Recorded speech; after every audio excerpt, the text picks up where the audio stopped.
तो hello and welcome back guys to another video of this channel. मेरा नाम है राज, नाम तो सुना ही होगा। आज की इस वीडियो में हम बात करने जा रहे हैं डिस्क्रिप्टिव स्टैटिस्टिक के बारे में। अब तक हम पढ़ चुके हैं बहुत सारी चीज़ों के बारे में। फॉर एग्जांपल हमने पढ़ा स्टैटिस्टिक क्या होती है, डिस्क्रिप्टिव स्टैटिस्टिक क्या होती है, इन्फ्रेंशियल स्टैटिस्टिक क्या होती है, स्केल ऑफ मेजरमेंट क्या होते हैं, और भी काफ़ी कुछ। या फिर जैसे कि सैंपल क्या होता है, सैंपल के टाइप्स क्या होते हैं, कैसे हम सैंपल लेते हैं, ये सब हम पढ़ चुके हैं। इस वीडियो में बेसिकली हम मेजर ऑफ सेंट्रल टेंडेंसी के बारे में बात करेंगे, जो कि एक पार्ट है डिस्क्रिप्टिव स्टैटिस्टिक का। तो सबसे पहले हमें जानना जरूरी है कि डिस्क्रिप्टिव स्टैटिस्टिक क्या होती है। स्टैट्स, ठीक है। डिस्क्रिप्टिव स्टैट्स मतलब कि जो डेटा पॉइंट है उसको समराइज करना।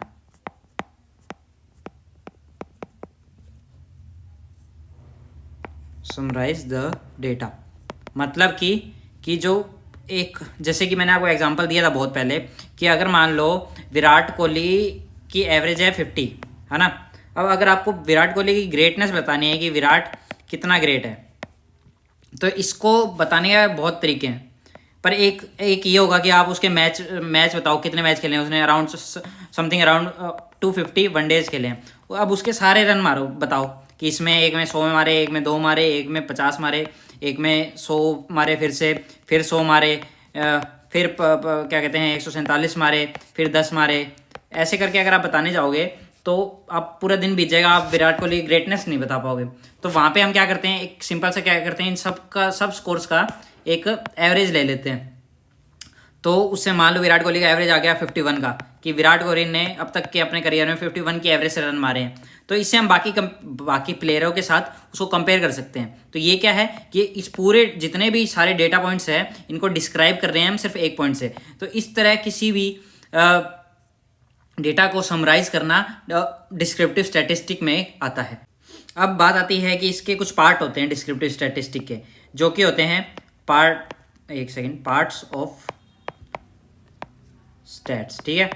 तो डिस्क्रिप्टिव स्टैट्स, ठीक है, ये मैं शॉर्ट फॉर्म में लिख रहा हूँ क्योंकि बार बार स्पेलिंग कौन लिखे। तो सबसे पहला पार्ट होता है इसका measure of central tendency of central tendency, ठीक है। सेकंड पार्ट क्या होता है इसका सेकंड पार्ट होता है मेजर्स ऑफ डिस्पर्शन।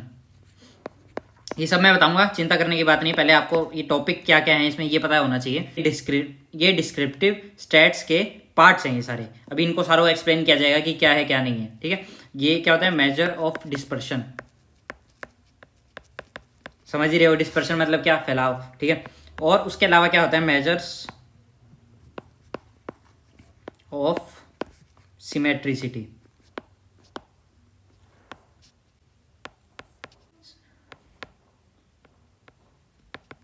ठीक है, मेजर ऑफ सिमेट्रिसिटी। तो ये हो गए उसके पार्ट। तो इसको अगर हमें समझना है कि मतलब क्या है इसका, तो इसके लिए हम एक एग्जांपल ले सकते हैं, एक क्रिकेट के बैट का। एक हम बना लेते हैं क्रिकेट का बैट। बहुत ही गंदी हैंड राइटिंग है मेरी और बहुत ही गंदी ड्राइंग भी है, बट एज्यूम कर लो ये एक क्रिकेट का बैट है, ठीक है। ये इसके एजेस हैं, ये हम इसका फ्रंट पोर्शन देख रहे हैं, ठीक है।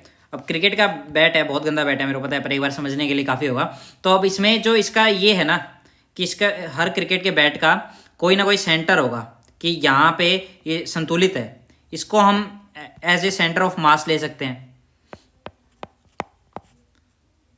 मतलब कि ये इस पूरे का सेंटर है ना, वो सेंटर ऑफ मास है। उसी को हम एक तरह से मान सकते हैं कि ये इसको डिस्क्राइब कर रहा है कि इसका संतुलन यहाँ पे, ये बैट का एवरेज वेट इतना है, जो भी कुछ भी ले सकते हो। मतलब कि बैट का जो संतुलन है यहाँ पे, यहीं से फॉर एग्जांपल यहाँ पे एक स्वीट स्पॉट होता है बैट के, जहाँ पे अगर बॉल लग जाए तो बहुत जोर से जाती है, वो एकदम सेंटर में होता है, ऑलमोस्ट सेंटर में होता है। तो वो मान लो कि एक हो गया ये हो गया सेंट्रल टेंडेंसी, कि यहाँ पे सेंट्रल पॉइंट लाई करता है, ठीक है। ये जो है बैट का, ये जो चौड़ाई है, इसको हम बोलेंगे बैट का स्प्रेड कितना है, कि बैट कितना फैला हुआ है, ठीक है। जितना भी ऊपर से नीचे ये वो, इसको बोलते हैं स्प्रेड, ठीक है।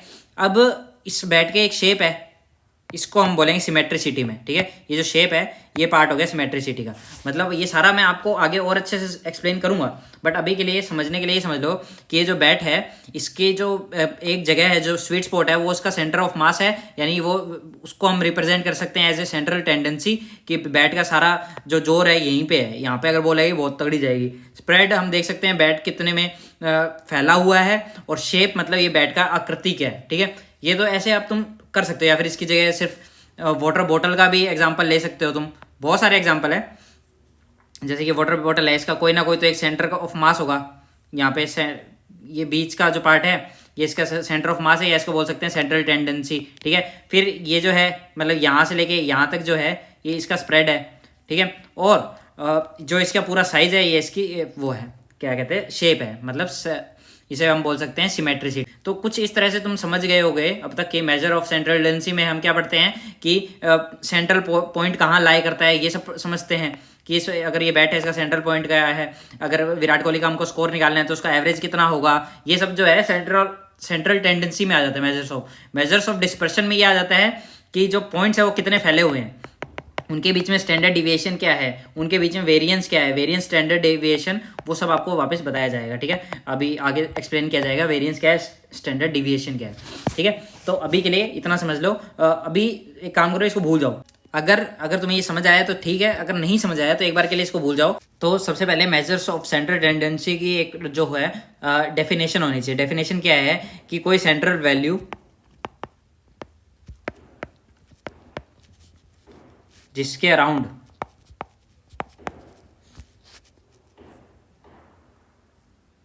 अराउंड डेटा रिवॉल्व करे,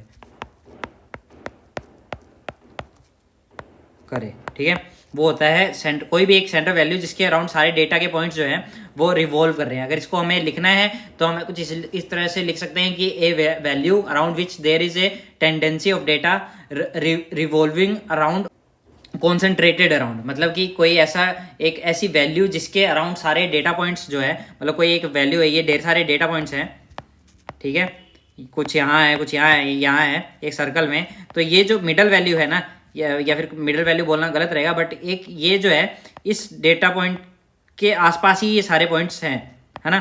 तो इन सारे पॉइंट्स को अगर समराइज करना है तो उसके लिए हम एक इस डेटा पॉइंट का यूज़ कर सकते हैं। तो इसे मतलब ये जितने भी डेटा पॉइंट्स हैं इस पॉइंट के अराउंड रिवॉल्व कर रहे हैं, मतलब इसके आसपास ही है, ठीक है। तो इसे बोला जाता है सेंट्रल वैल्यू। इसको अगर शॉर्ट में लिखा जाए, central tendency is summary measures of overall data. क्या है, मतलब कुछ नहीं, सेम ही बात है कि सेंट्रल टेंडेंसी कुछ नहीं है, जितना भी डेटा है उनका एक समरी है, उनका एक मिडल पॉइंट है कि इस पॉइंट के आसपास ही ये सारे पॉइंट्स रिवॉल्व कर रहे हैं, इसको बोला जाता है सेंट्रल टेंडेंसी। अब इसी में हम पढ़ते हैं मीन, मीडियन, मोड, और उसके अलावा जो कि हमें डेटा साइंस में यूजली पढ़ाया नहीं जाता, वो होता है, बहुत कम लोग पढ़ाते हैं डेटा साइंस में, हार्मोनिक मीन और ज्योमेट्रिक मीन, ठीक है। मैं आपको वो ही पढ़ाऊंगा। तो सबसे पहले हम चलते हैं नॉर्मल मीन की तरफ, ठीक है। मीन मतलब क्या, मीन अगर मतलब एक तरह से हम एवरेज भी बोल देते हैं इसको। तो मीन ये होता है कि इसका पहले तो हम फॉर्मूला बता देते हैं, मीन कैसे निकालते हैं। यहाँ पे i इज इक्वल टू 1 और ऊपर होगा n, ये सबमिशन का निशान है, सबमिशन मतलब इनको प्लस करना है, ठीक है, xi/n, ठीक है। ये होता है मीन का फॉर्मूला। अब ये निकालेंगे कैसे, फॉर एग्जाम्पल आपके पास डेटा पॉइंट्स हैं 1 2 3 4 5, ये आपके पास डेटा पॉइंट है। तो अब आपको पहले तो पहला पॉइंट लेना है xi, ठीक है, मतलब ये बार बार चेंज होते रहेंगे डेटा पॉइंट, पहला पॉइंट, फिर दूसरा पॉइंट प्लस दूसरा पॉइंट, फिर तीसरा पॉइंट, ठीक है, xi3, ये i इज इक्वल टू 1 है ना, प्लस होता जाएगा, n का नंबर भी दिया हुआ है, ठीक है। तो तीसरा पॉइंट, फिर चौथा पॉइंट, फिर पांचवा पॉइंट, ठीक है, पांचों पॉइंट लिख दिए। अब उसके नीचे n, मतलब 1 2 3 4 5, क्योंकि हमारे पास 5 वैल्यूज हैं टोटल, तो उसको 5 से वो कर देंगे, हम डिवाइड कर देंगे। तो जो भी हमारा आंसर आएगा इसमें आएगा ये अराउंड 3 क्या आएगा, आई थिंक प्रॉपर 3 आएगा, अराउंड क्या, तो वो निकल गया हमारा मीन, ठीक है। इसे बोला जाता है मीन। सिंपल सा है। एक और एग्जांपल समझ लेते हैं। ये मान लो 1 + 1 + 1 + 1, ये 4 डेटा पॉइंट है, ठीक है। इसको 4 से किया तो क्या होगा, 4/4 इज इक्वल टू 1, ठीक है। तो यहाँ पे एवरेज क्या है इन सारे डेटा पॉइंट्स का, एवरेज मतलब कि जिसके अराउंड सारा डेटा रिवॉल्व कर रहा है वो है 1, ठीक है। यहाँ पे मीन क्या हुआ 1, ठीक है। अब ये तो होता है मीन, मतलब अगर जैसे कि जो हम एवरेज निकालते हैं विराट कोहली का, वो बेसिकली मीन से ही निकलता है कि एक मैच में 100 बनाए, एक मैच में 200 बनाए, एक मैच में फिर एक 300 बनाए, एक मैच में 400 बनाए, ठीक है। ये मैं सिर्फ ताकि थोड़े इजी हो जाए कैलकुलेशन इसलिए कर रहा हूँ, ठीक है। एक मैच में 500 बनाए, ठीक है। अब क्या करेंगे हम इनको, इसके क्योंकि 5 पॉइंट हैं तो प्लस प्लस, मतलब 5 मैचेस खेले, 5 मैच में इतने बनाए हैं, ठीक है। 400 500 प्लस 400 900, 900 प्लस 300 1200, 1200 प्लस 200 1400, 1400 और 100 1500, 1500 यहाँ पे नीचे है 5, 1500 बाय 5 क्या होगा 300, ठीक है। क्या एवरेज है इसका 300, ठीक है। विराट कोहली के एवरेज रन इतने हैं, ठीक है। ये होता है, इसे इस तरह कुछ निकाला जाता है मीन, ठीक है। ये विराट कोहली के एवरेज रन आ गया, ऐसे हम बहुत चीज़ों के एवरेज निकाल सकते हैं। आई होप आपको ये समझ आ गया होगा, ठीक है। अब मीन की दिक्कत क्या है, सबसे बड़ी मीन की जो प्रॉब्लम है, मीन की प्रॉब्लम ये है कि ये आउटलायर का होता है। आउटलायर क्या होता है पहले ये समझ लो। सबसे पहले हम समझते हैं आउटलायर क्या है। ये एक डब्बा है, इसमें ढेर सारे ये हैं, ठीक है, पॉइंट्स है, डेटा पॉइंट्स है, ठीक है। एक डेटा पॉइंट कहीं जाके यहाँ है, तो ये जो है ना ये आउटलायर है कि ये पूरे ग्रुप से अलग है। इसका एक रियल लाइफ एग्जांपल ये है कि एक क्लास में अगर 5 फुट से लेके 6 फुट के बच्चे हैं, ये सारे नॉर्मल रेंज में हैं, पर एक होता है ना बहुत लंबा बच्चा, वो मान लो 6.5 फुट का है, बहुत लंबा, तो वो उस क्लास का आउटलायर है कि भाई ये तो अलग ही है, ये तो हमारे बीच में आता ही नहीं, क्योंकि वो बहुत लंबा हो जाता है। और कि है 4th क्लास में, पर वो 6.5 फुट का है, ठीक है। तो इसे बोला जाता है ये बंदा जो है ये आउटलायर हो गया, मतलब जो बिल्कुल ही अलग थलग है, सबसे भिन्न है, सबसे अलग है, वो चीज़ हो गई आउटलायर। आउटलायर बहुत सारी चीज़ें हो सकती है कि विराट कोहली हर मैच में 100 रन मारता है, पर किसी एक मैच में अगर 300 मार दे, सिर्फ एक मैच में 250 में से, तो वो भी एक तरह से आउटलायर में काउंट होगा कि एक दिन वो लग गए, रोज रोज नहीं लगते बट एक दिन लग गए, ठीक है। रोज रोज 300 रन नहीं मारे जाते, है ना, ऑब्वियस सी बात है। तो ये भी आउटलायर हो गया। अब तो मीन की क्या प्रॉब्लम है, जब मीन हम करते हैं तो मान लो हमारे पास डेटा पॉइंट पहले देखा 1 2 3 4 5 का, अब देखते हैं 1 2 3 4 5, ठीक है। ये तो हमने निकाल लिया, सॉरी। अब यहाँ पे इस 5 की जगह हम लगा देते हैं 1000। अब दिक्कत क्या है, अगर हम इसका एवरेज निकालेंगे तो क्या आएगा, इसका एवरेज आएगा 202। अब आप खुद सोचो, क्या ये 202 जो डेटा पॉइंट है, ये जो एवरेज है, क्या ये इस डेटा को रिप्रेजेंट करता है, कि क्या इसकी ये मिडल वैल्यू दिखाता है। यहाँ 1 2 3 4 है, एकदम से 1000 आ गया, बट 202 अब इसकी वजह से जो हमारा जो एवरेज है वो बहुत आगे खिसक गया। ये इसको डेटा पॉइंट को वो नहीं करता, मतलब इसको रिप्रेजेंट नहीं करता है, तो ये एक ट्रू वैल्यू नहीं हुई। ये आउटलायर जो है हमारे जो एवरेज है उसको काफ़ी आगे बढ़ा चढ़ा के दिखा देता है, ठीक है। तो यहाँ पे इसलिए कहा जाता है मीन इज अफेक्टेड और इनफ्लेटेड, मतलब मीन जो है अगर आउटलायर प्रेजेंट है तो वो उसको अफेक्ट करेगा ही करेगा। तो इस प्रॉब्लम को सॉल्व करने के लिए इंटरव्यू क्वेश्चन भी आ सकता है कि हम मीडियन का उपयोग करते हैं, क्यों करते हैं। तो इस प्रॉब्लम को सॉल्व करने के लिए हम क्या करते हैं, मीडियन का उपयोग करते हैं। मीडियन क्या होता है, मीडियन मतलब मिडिल वैल्यू, ठीक है। तो मीडियन कैसे है, फॉर एग्जाम्पल आपके पास ये डेटा पॉइंट है 3 2 1 4 5 3, ये आपके पास डेटा पॉइंट है, ठीक है। अब आपको इसका मीडियन निकालना है तो वो क्या निकलेगा, इसको पहले तो आपको एक सॉर्ट करना होगा असेंडिंग या डिसेंडिंग ऑर्डर में, किसी भी ऑर्डर में, 1 2 3, फिर 3 है 4 5, ठीक है। अब ये है, ठीक है। तो यहाँ पे ये कैसी वैल्यू है, ये है 1 2 3 4 5 6, ये है इवन वैल्यू, ठीक है। इवन के केस में मीन कैसे निकलेगा कि आपको ये जो दो मिडल वैल्यू है ना, ये मतलब कि यहाँ से 2 पॉइंट छोड़ के, यहाँ से 2 पॉइंट छोड़ के, ये 2 पॉइंट आ रहे हैं, ठीक है। इन दोनों का आपको लेना है 3 + 3 / 2, क्योंकि ये टोटल वैल्यू कितनी है 1 और ये 2, यहाँ का मतलब इन दोनों का एवरेज लेना है। तो ये आया 6 6/2 = 3, ठीक है। यहाँ पे मीडियन क्या है 3 है मिडिल वैल्यू, बट अगर सिर्फ ओड है सारे पॉइंट्स, मतलब कुछ ऐसा है 1 2 3 4 5, अब यहाँ पे सिर्फ मिडिल वैल्यू क्या है, एक ही तो है, यहाँ पे ये मिडिल वैल्यू है, क्योंकि यहाँ से भी बराबर है, यहाँ से भी बराबर है, यहाँ से भी बराबर है, ठीक है। तो ये जो है इसकी मिडिल वैल्यू, यहाँ पे क्या होगा, मीडियन 3 होगा। तो मीडियन कब यूज़ किया जाता है, अगर इंटरव्यू में क्वेश्चन पूछा जाए कि मीडियन कब यूज़ किया जाता है, तो median is used to find central tendency. मतलब समझ गए होंगे आप सेंट्रल टेंडेंसी क्या होती है। सेंट्रल टेंडेंसी व्हेन, जब आउटलायर प्रेजेंट हो।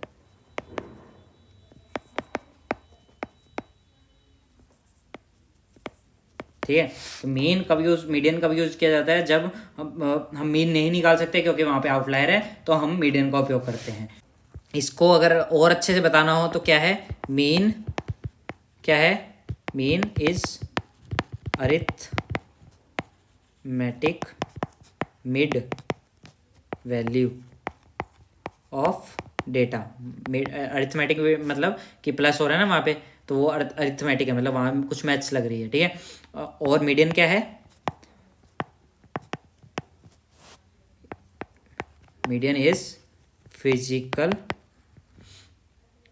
या फिर बोला जाए पोजिशनल मिड वैल्यू, मतलब फिजिकल जो वहाँ पे मिडल वैल्यू है वो है मीडियन, और जो कि जहाँ पे कुछ ऑपरेशन हो रहे हैं अरिथमेटिक वो है मीन। ठीक है। Value that is why median is robust to outlier.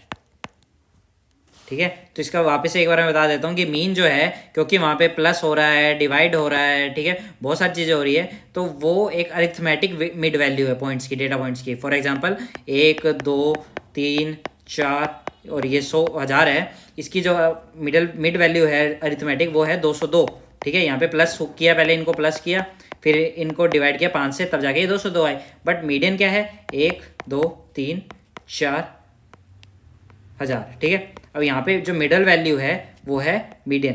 ठीक है। यानी 3 है यहाँ पे मीडियन। अब यहाँ पे आउटलायर से क्यों है ये देखो, यहाँ पे हमने 1000 डाल भी दिया तो भी क्या मीडियन आ रहा है हमारा, 3 ही आ रहा है। बट यहाँ पे 1000 डाला तो 202 आ रहा है। अब आप खुद बताओ इन दोनों में से कौन सा जो डेटा पॉइंट है वो इस वैल्यू को रिप्रेजेंट करता है, मतलब इस डेटा को रिप्रेजेंट करता है। ऑब्वियसली 3 ही इन डेटा पॉइंट्स को रिप्रेजेंट करता है। ठीक है। तो आई होप आपको मीन और मीडियन के बीच का फर्क पता चल गया होगा, और कब मीन को यूज़ करते हैं कब मीडियन को यूज़ करते हैं वो भी। अब इसके बाद आता है नेक्स्ट चीज़, एक और इसमें जो होता है वो होता है मोड। मोड कुछ नहीं है, हाईएस्ट फ्रीक्वेंसी है। ठीक है। मतलब क्या कि डेटा पॉइंट्स जो कि बार बार अपीयर हो रहे हैं, appearing data points appearing maximum times in A data, वो क्या हुए, मोड हो गए। मतलब कि जो डेटा पॉइंट्स बार बार अपीयर हो रहे हैं वो होते हैं मोड। फॉर एग्जांपल यहाँ पे A B B C B A C D. ठीक है। तो यहाँ पे सबसे ज़्यादा कौन सा रिपीट हो रहा है, 1 2 और ये भी बी है। ठीक है। 3 बार बी रिपीट हो रहा है सबसे ज़्यादा बार, तो इसका मोड क्या होगा, यहाँ पे बी होगा। तो ये होता है मोड। और मोड कब यूज़ किया जाता है, जब डेटा हो कैटेगोरिकल, जब डेटा पॉइंट्स कैटेगोरिकल टाइप के होते हैं उस टाइम पे ज़्यादातर मोड का यूज़ किया जाता है। और ऑब्वियस सी बात है कि यहाँ पे कोई भी अरिथमेटिक ऑपरेशन नहीं होगा। क्यों, क्योंकि यहाँ पे कुछ है ही नहीं ना भाई। ABCD में क्या प्लस माइनस करोगे, ये तो बहुत ही ईजी सा है, ये तो ऐसे लिखवा दिया मैंने तुमको, मतलब ये तो कॉमन सेंस है। ठीक है। अब इसको, ये तो नॉर्मल बात होगी, ये तो सबको पता है। अब एक जो कम लोगों को पता है, या फिर आपको तो पता होगी तो अच्छी बात है, आप अगर इंटरव्यू में बताओ तो और अच्छा हो जाएगा, कि जब 2 मोड प्रेजेंट हो, मतलब कि यहाँ पे एक सी और लगा दिया। ठीक है। तो क्या हो गया, अब क्या हुआ कि यहाँ पे 1 2 3 सी हैं। ठीक है। तो अब यहाँ पे बी भी 3 है और सी भी 3 है, तो ये क्या हो गया, बाई मॉडल हो गया। यानी जहाँ पे 2 मोड होते हैं उसको बाय मॉडल, उसको बाय मॉडल कहा जाता है। और जहां पे 3 हो वहां उसको बोला जाता है ट्राई मॉडल। और जहां पे इससे भी ज़्यादा हो उसको बोला जाता है मोर देन 3, सॉरी 3 है ये, 3 नहीं है 3 है। जहाँ पे 3 से भी ज़्यादा हो उसको बोला जाता है मल्टी मॉडल। ठीक है, तो आई होप आपको मीन मीडियन मोड का समझ आ गया हो। एक बार दोबारा से इसको रिपीट किया जाए कि मीन मतलब क्या, यहाँ पे हम डेटा 1 2 1 + 2 + 3 बाय 3, ठीक है, जितने डेटा पॉइंट्स उतने का नंबर आ गया, नीचे 3, ऊपर डेटा पॉइंट्स आ गए, इसका हमने एक एवरेज निकाल दिया, वो हो गया मीन। ठीक है, फिर मीडियन क्या है, यही जो डेटा पॉइंट है 1 2 3, इसका जो मिडल वैल्यू है वो हो गया मीडियन। ठीक है, अगर यहाँ पे 4 भी आ जाए डेटा पॉइंट्स में तो क्या करेंगे, 2 और 3 का हम लेंगे एवरेज। ठीक है, 5/2, तो यहाँ पे मीडियन क्या हो जाएगा, 2.5 जो है वो है मीडियन। ठीक है, और मोड क्या है, मोड कुछ नहीं है, हाईएस्ट फ्रीक्वेंसी है, यानी बी और यहाँ पे सबसे ज़्यादा बार अगर बी हो रहा है तो बी है इसका मोड, अगर सी हो रहा है तो सी है इसका मोड, अगर बी और सी हो रहे हैं तो मतलब क्या है, ये हो गया वाई मॉडल। ठीक है, और अगर बी सी और ए भी हो रहे हैं तो ये हो गया ट्राई मॉडल। अगर ये वीडियो पसंद आई है तो इस वीडियो को लाइक करो, कमेंट करो। नेक्स्ट वीडियो में हम जानेंगे ज्योमेट्रिक मीन और अरिथमेटिक मीन के बारे में भी। तो बाय बाय, शब बखैर, जय Hind, have a good day.